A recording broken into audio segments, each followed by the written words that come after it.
मीनू ने दूसरे वर्ष की वकालत की परीक्षा भी प्रथम श्रेणी में उत्तीर्ण कर ली। अब तीसरे वर्ष की परीक्षा के लिए वह कठिन परिश्रम कर रही थी। उसने सफलता की मंजिल तक पहुंचने के लिए दूसरी सीढ़ी पार कर ली। तीसरी सीढ़ी पार करने के लिए उसे कठिन परिश्रम करना था। उन दिनों उसके कॉलेज में खेलकूद प्रतियोगिताएं चल रही थीं। मीनू ने उन प्रतियोगिताओं में भाग नहीं लिया था और कॉलेज में पढ़ाई भी नहीं चल रही थी। उसने सोचा कि वह नीलिमा के घर जाकर उससे मिल आए। पढ़ते पढ़ते वह थक चुकी थी, इसलिए वह उठी और नीलिमा के घर की ओर चल दी। वहां पहुंचने पर उसने देखा कि वह बिस्तर पर पड़ी थी। मीनू ने उसके सिर पर हाथ रखकर देखा। उसका शरीर जोर से तप रहा था। उसके पति सुरेंद्र जी उसकी दवाई लेने गए थे। घर में उस समय पालने में लेटे नन्हे अनूप के सिवाय और कोई नहीं था। उस नन्हे अनूप को रोता देखकर नीलिमा कपकपाती आवाज में मीनू से बोली, मीनू, अनूप को मेरे पास लिटा दो, बहुत देर हो गई है इसे रोते रोते। मीनू ने अनूप को नीलिमा के पास न लिटाकर पालने में झुलाकर ही उसे सुला दिया। इतने में ही सुरेंद्र जी नीलिमा की दवाई लेकर आ गए।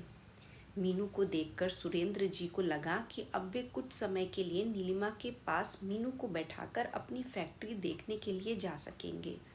उन्होंने पहले नीलिमा को अपने हाथ से दवाई पिलाई और फिर मीनू से आग्रहपूर्ण स्वर में बोले, मीनू, तुम जितनी देर यहाँ नीलिमा के पास बैठी हो उतनी देर में मैं फैक्ट्री देखा हूँ। मीनू ने यह बात सहर्ष स्वीकार कर ली। मीनू नीलिमा के पास पलंग पर ही बैठ गई। सुरेंद्र जी फैक्ट्री चले गए थे। नन्हा अनूप अभी पालने में सो रहा था। मीनू को लगा कि नीलिमा तीव्र ज्वर से पीड़ित है, इसलिए उससे बातें करना उचित नहीं। उसने पास पड़ी एक पत्रिका उठाकर पढ़नी शुरू कर दी। नीलिमा को दवाई मिलने से कुछ आराम हुआ और उसे झपकी आ गई।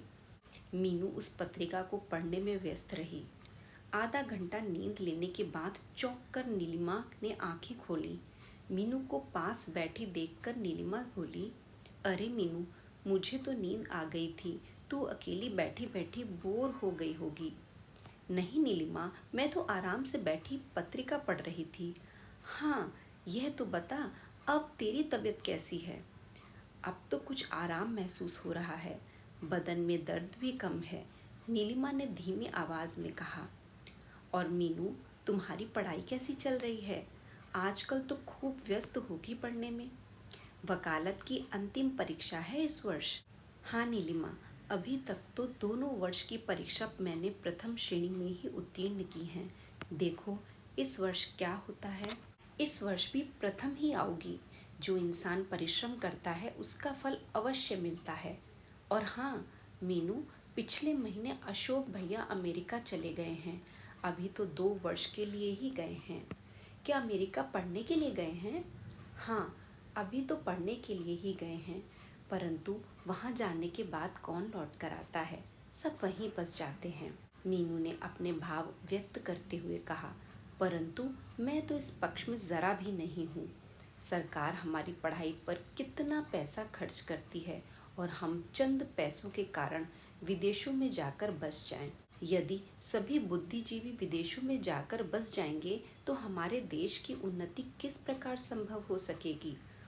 मीनू की बात का समर्थन करते हुए नीलिमा बोली, तुम ठीक कहती हो मीनू, परंतु इन बातों को सब कहाँ समझते हैं। अभी उन दोनों का वार्तालाप चल ही रहा था कि नन्हे अनूप ने रोना शुरू कर दिया। मीनू ने अनूप को अपनी गोद में उठाया और खड़े होकर घुमाने लगी। तभी सुरेंद्र भी फैक्ट्री से वापस आ गए। मीनू को यहाँ आए कई घंटे हो चुके थे। जैसे ही उसकी दृष्टि घड़ी पर गई, वह एकदम उठ खड़ी हुई। नीलिमा ने उससे कहा, सुरेंद्र जी छोड़ आएंगे, परंतु नीलिमा की तबीयत ठीक नहीं थी, इसलिए उसने नीलिमा को अकेले छोड़ना उचित न समझा और वह स्वयं ही हॉस्टल चली गई।